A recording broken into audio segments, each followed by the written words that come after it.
Isaiah chapter 17. A prophecy against Damascus. See, Damascus will no longer be a city, but will become a heap of ruins. The cities of Aroer will be deserted and left to flocks which will lie down, with no one to make them afraid. The fortified city will disappear from Ephraim, and royal power from Damascus. The remnant of Aram will be like the glory of the Israelites, declares the Lord Almighty. In that day the glory of Jacob will fade, the fat of his body will waste away. It will be as when reapers harvest the standing grain, gathering the grain in their arms, as when someone gleans heads of grain in the valley of Rephaim. Yet some gleanings will remain, as when an olive tree is beaten, leaving 2 or 3 olives on the topmost branches, 4 or 5 on the fruitful boughs, declares the Lord, the God of Israel.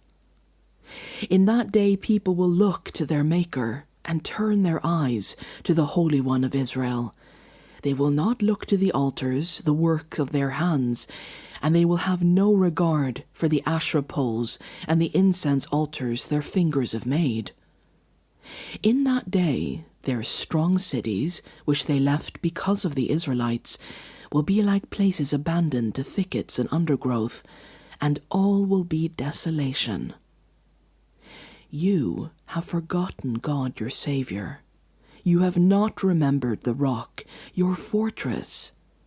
Therefore, though you set out the finest plants and plant imported vines, though on the day you set them out you make them grow, and on the morning when you plant them you bring them to bud, yet the harvest will be as nothing in the day of disease and incurable pain.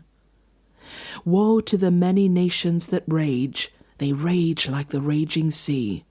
Woe to the peoples who roar, they roar like the roaring of great waters. Although the peoples roar like the roar of surging waters, when he rebukes them they will flee far away, driven before the wind like chaff on the hills, like tumbleweed before a gale. In the evening, sudden terror. Before the morning they are gone. This is the portion of those who loot us, the lot of those who plunder us.